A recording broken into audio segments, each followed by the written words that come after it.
PCC नहीं बनेगा तो हमको कोई फर्क नहीं पड़ेगा, लेकिन अगर 5 साल बच्चे नहीं पढ़ेंगे, उधर से आएगा तभी हम खोल सकते हैं। केंद्र नहीं दिया तो क्या आपके पास विकल्प है? कर दिए, मेरा ही आवाज को पहले नीलाम कर दीजिए। हम गार्जियन हैं,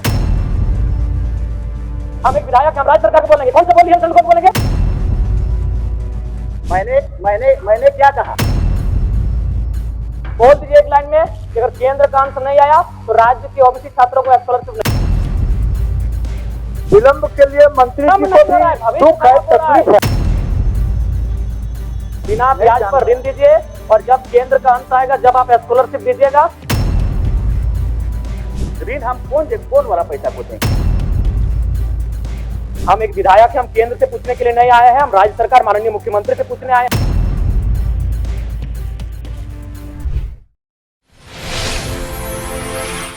मेरा प्रश्न बड़ा ही गंभीर है। आज पूरे राज्य को पता है कि आज विगत वर्षों से ओबीसी के छात्र छात्राओं को स्कॉलरशिप नहीं मिला है, और इस पर जब भी बातचीत होती है तो विभाग, राज्य सरकार केंद्र को दोष देने का कार्य करती है। तो मैं स्पष्ट जानना चाहता हूं, क्योंकि इन्होंने उत्तर में भी लिखा है कि केंद्र सरकार से राशि प्राप्त होने के उपरांत भुगतान की कार्रवाई की जाएगी। तो मान के चलते हैं अगर केंद्र ने राशि का भुगतान नहीं किया तो आप स्पष्ट शब्दों में कह दीजिए कि ओबीसी छात्र छात्राओं को स्कॉलरशिप नहीं मिलेगा। बस हम इतना जानना चाहते हैं, अगर केंद्र ने राशि का भुगतान नहीं किया तो आप देंगे कि नहीं देंगे, एक लाइन में कह दीजिए। काहे इतना मतलब विवाद खड़ा करना, छात्र राजनीति में क्यों पिसेंगे? एक लाइन में, अगर केंद्र ने राशि का भुगतान नहीं किया तो आप देंगे या नहीं देंगे? माननीय मंत्री महोदय। माननीय मंत्री जी, सर क्लास 1 से 8 तक कोई प्रॉब्लम नहीं है ओबीसी का, क्योंकि सारा पैसा स्टेट देती है। प्रॉब्लम सर 9 और 10 और पोस्ट मैट्रिक का है, और इस दोनों में 60-40 का रेशियो है। अब कानून बना है तो अब बना है सर, तो हम लोग तो वेट करते हैं, और इसीलिए हम मंत्री जी के पास भी गए, भारत सरकार के पास, और उनको सारा आंकड़ा भी बताए कि आप हमको देंगे तभी मेरा जो मेरा बजट का पैसा है तो खुलेगा। मतलब मेरे पास फाइनेंस रेजुलेशन है फाइनेंस डिपार्टमेंट का कि हाँ, कि वो नहीं देगा तो ये नहीं खुलेगा। जैसे हम मांगने गए सर तो वो सिर्फ 3 करोड़ रुपया दिया हमको, तो उसका 2.5 करोड़ रुपया राज्यांश निकल गया, तो 6 करोड़ रुपया मात्र हुआ। तो ये 6 करोड़ रुपया में तो होगा नहीं। अब हम फिर भी वेट कर रहे थे कि वो अगर आ जाए, मिल जाए, क्योंकि वो आ करके बोले भी कि मंत्री गए थे और हम उसको एश्योर किए हैं कि और ज्यादा पैसा हम भेजेंगे, लेकिन अभी तक वो आया नहीं सर। तो क्या पता आएगा कि नहीं आएगा, हम लोग भी असमंजस में हैं, और नहीं आएगा तो हमारे बच्चों का क्या होगा ये भी हम लोग सोच रहे हैं सर। और इसीलिए हमारे पास बजट में जो पैसा है, क्योंकि उसके लिए एक प्रावधान है कि उधर से आएगा तभी हम खोल सकते हैं, इसको शिथिल करने की आवश्यकता हम महसूस कर रहे हैं सर। हमको देना है सभी ओबीसी बच्चों को, उसको आगे बढ़ाने के लिए हमको महसूस है इस बात को। इसलिए सर करीब करीब हमारे पास काफी इतना पैसा है जिससे कि ये संभव हो जाएगा। बजट के अनुसार 275 और 9-10 के लिए 39 करोड़ और 275 करोड़ है हमारा पोस्ट मैट्रिक के लिए, इतना पैसा है। तो ये शिथिलीकरण के लिए हम लोग लेटर लिख रहे हैं। कल हमने पत्र भी जारी कर दिया सेक्रेटरी को कि आप इसका वैकल्पिक व्यवस्था करें। केंद्र नहीं देगा तो उसकी बात है, मत देने दीजिए, हम क्या करेंगे उसको बात बताइए, मेरे पास बजट में है उसको क्लियर करिए। तो हमने लिख दिया है, कुछ दिनों में हम लोग इसका व्यवस्था करेंगे। पिछले कल के अनुसार हम शायद लगता है कि इसको हम लोग ठीक कर देंगे। चलिए जयराम जी, अच्छा उत्तर हुआ। यानी ठीक है अध्यक्ष महोदय, और फिर पत्र भी लिख चुके हैं।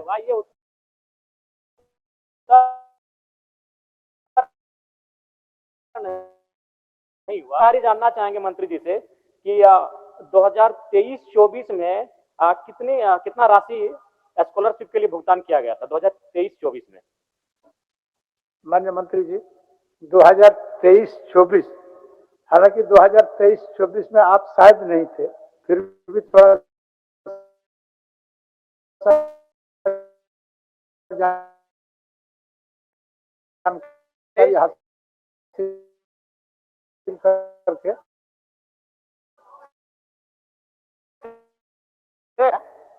केंद्र का हिस्सा इतना ही आया। 24-25 में 66.14 करोड़ रुपया डिमांड किया, 12 ही करोड़ आया। 25-26 में 45.91 करोड़ डिमांड किया, 3.95 ही करोड़ आया। फिर पोस्ट मैट्रिक में भी ऐसे ही हुआ सर, 271 करोड़ रुपया का हम लोग डिमांड किया, 77 करोड़ रुपया मात्र आया 23-24 में। 24-25 में 353 करोड़ का डिमांड किया, आया 33 करोड़। अभी 25-26 में 370 करोड़ का जरूरत है, उसमें जीरो आया, एक और नहीं आया। तो नहीं आ रहा है तो क्या करेंगे हम लोग सर? वही तो मैं कह रहा हूँ कि ठीक है, मैं एक सुझाव देना चाहूंगा।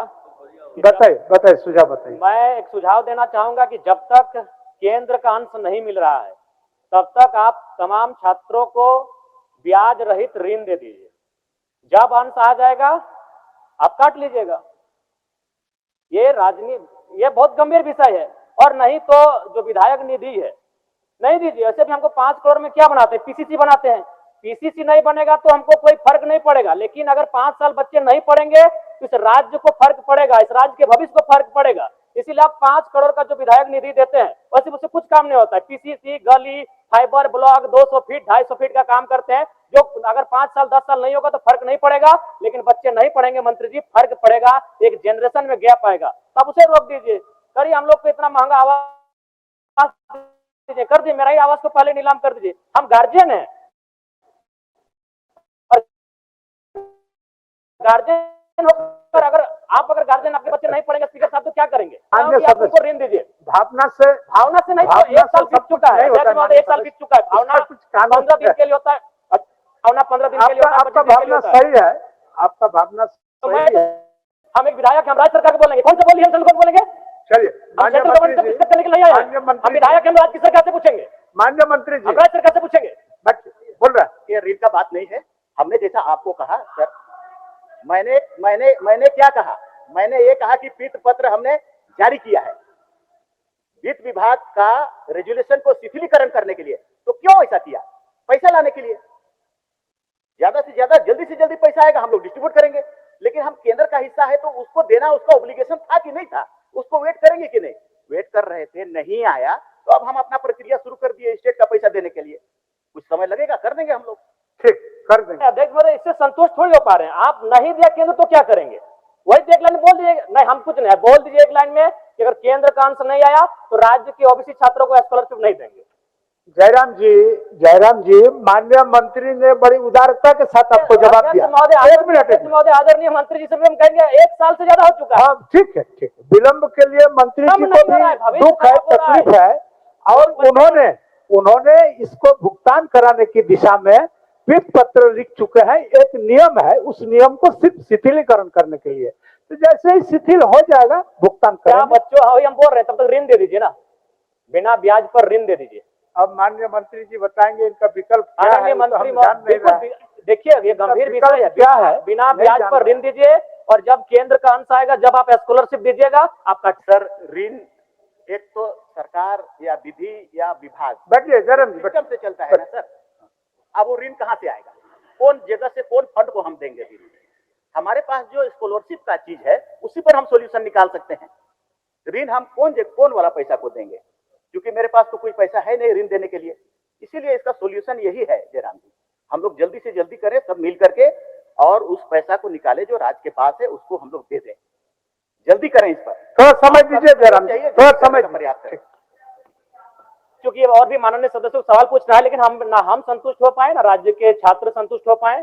बाकी माननीय मंत्री महोदय, आप लोग क्या कर रहे हैं नहीं कर रहे, लेकिन आपके माननीय सदस्य ने जो कहा कि आप केंद्र से पूछिए, गलत बात है। हम एक विधायक है, हम केंद्र से पूछने के लिए नहीं आए हैं, हम राज्य सरकार माननीय मुख्यमंत्री से पूछने आए हैं, हम विभागीय मंत्री से पूछने आए हैं। तो ये आप दोस्तों कीजिए, हमारे साथ ये नहीं कर सकते।